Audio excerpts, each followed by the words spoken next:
All right, so let's just go through the three games in any order that you want. You're on the board, and we'll just Okay, so summarize what well, happened. let's start with the most dramatic game today, and Anand Nakamura. So should we make some moves? I guess we should, right? Yeah, And yeah, make Anand, some moves. Just hit some okay, so highlights. Anand Nakamura. This was the line that was seen in the Anand Carlsen match. The only game that Anand won in that match was in this opening, and with the move c5. Here, Nakamura opted to take out the dark squared bishop and double the pawns. Black played b6, avoiding c6, early c6, but in any case, after b4, a5, a3, black has to fill that hole with something, so he plays c6.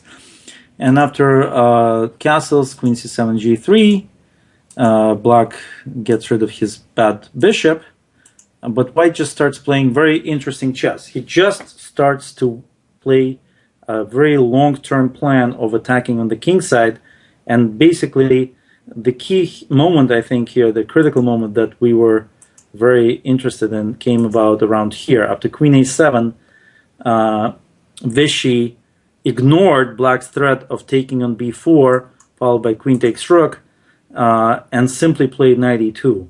And the reasoning there was that after black takes the rooks, white will eventually have a pressure against the c6 and e6 pawns after playing f5, and that pressure will allow white to get an advantage because the knights will be able to defend the king, for example, the f2 pawn from various squares.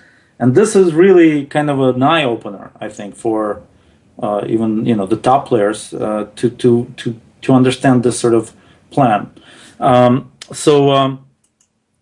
Black decided that this is not a good time to take, and then white just sidestepped.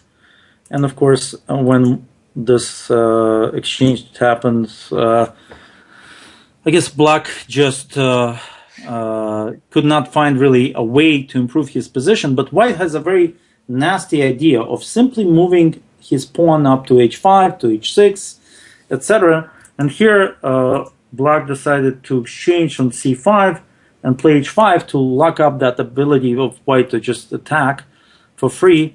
And then Vichy exchanged on e5, and I think this was another critical moment here, is that when black moved his bishop to g7 rather than d8 to meet white's pieces, and especially the rook to b6. And I think after rook b6, black is pretty much going down. I mean, I think he's losing this position.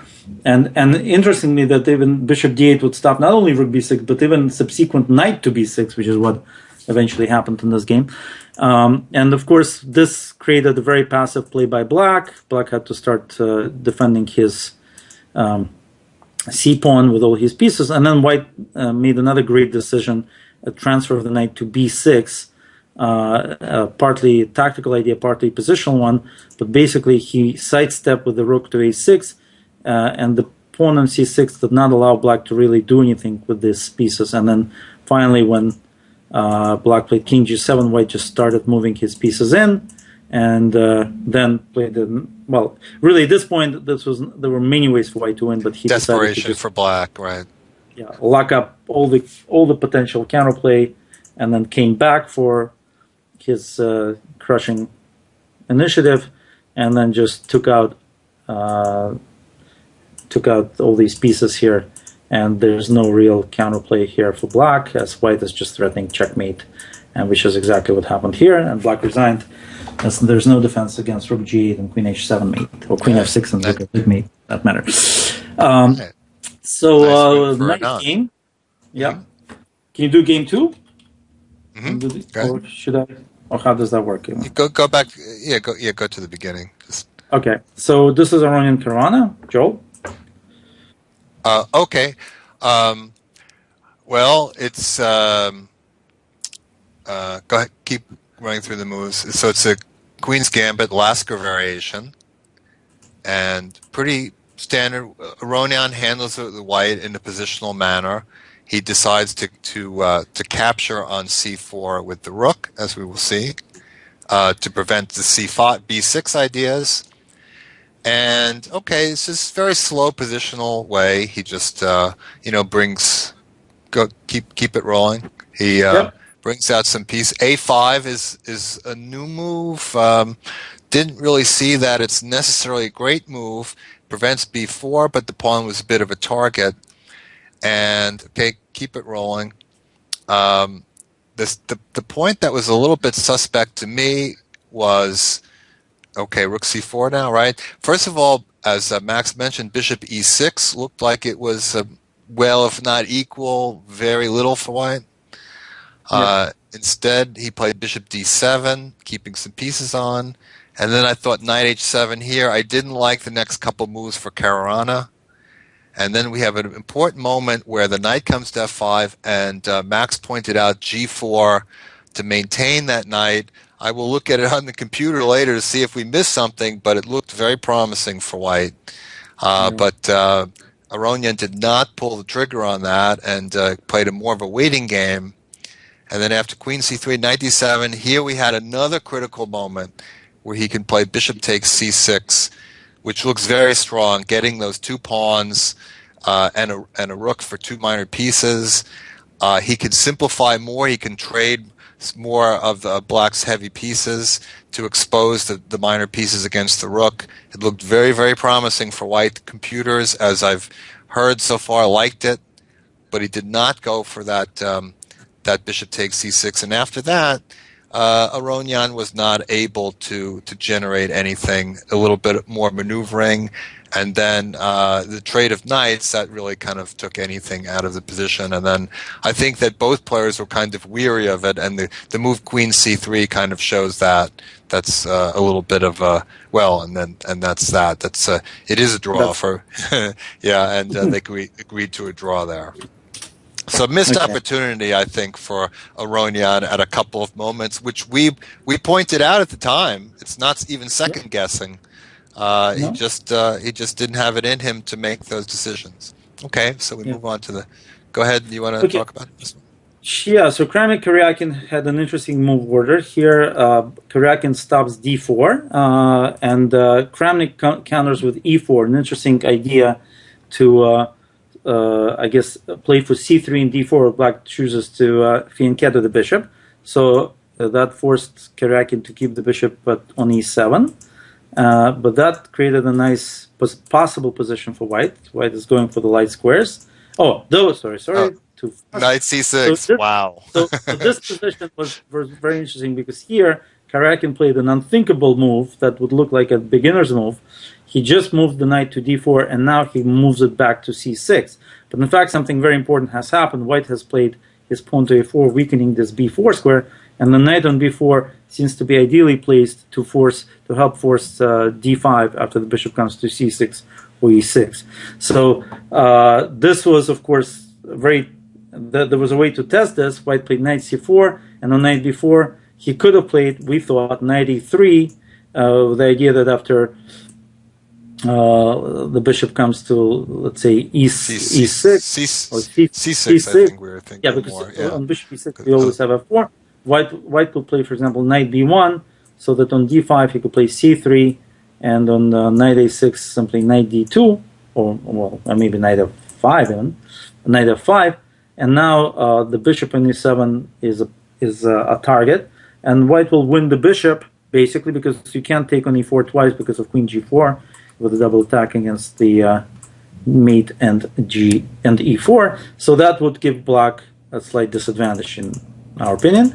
But instead of this, Kramnik was a little bit, I guess, I don't know, maybe. Well, I think f4 is an interesting try, but bishop takes f4 is maybe a little cautious. Pawn takes seems like the critical move. Here we thought that after gf, black would play bishop c6 to counter this bishop and to play for d5, and I think would have reasonable play, probably about equal. But Kramnik took with the bishop, and then black played bishop e6, and he played knight e3, but then d5 was possible.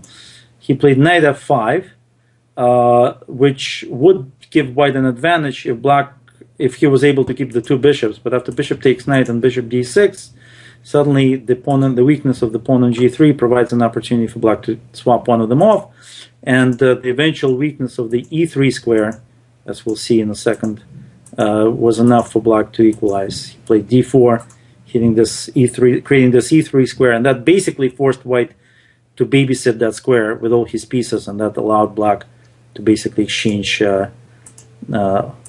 all the major pieces came off the board. White actually did well here to exchange off this bishop because it could prove to be a weaker piece than the knight. After all the pawns, all the white pawns are in light squares, if black was able to move the knight to b4, that would actually give black some advantage. But after queen takes bishop here, b3, basically everybody started exchanging the heavy material.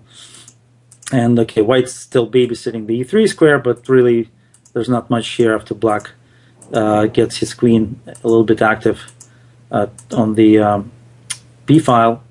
And here black just pins down white's pieces, and even if this slight excitement that happened with h5 did not allow for anything to change after after queen c2 check. White has no way of making progress, and here white played king g3. Black simply moved his king up to h6, forcing white, pretty much forcing, I guess, to repeat moves with queen f4 check and queen f3, and that's how the game ended.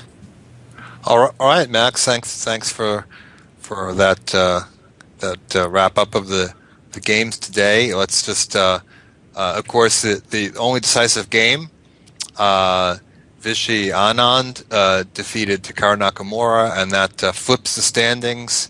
They're using one of those unusual scoring systems. So Anand is credited with 6 points now after 4 rounds. Go ahead. But it's a third kind of scoring system because they're going to be playing rapids after this, right? So right. Then they had the blitz. Rapids Rapids are half of the classical, right? So the blitz was factored into it already. I don't think so. I think blitz is just blitz is just for pairings. Okay. Right. For pairing numbers, which is important in a 5-round tournament. Yeah. A huge difference, I would say. 3 whites, 2 blacks. Extra white. So blitz was important in its own way, but the classical is twice the points of the rapid. So people that are a little bit behind could actually come back if they clean it out in the rapids. Well, so in any case, Anand moves into the lead. Nakamura drops into second place, followed by Kramnik, and we have Caruana, Aronian, and Karjakin taking up the rear.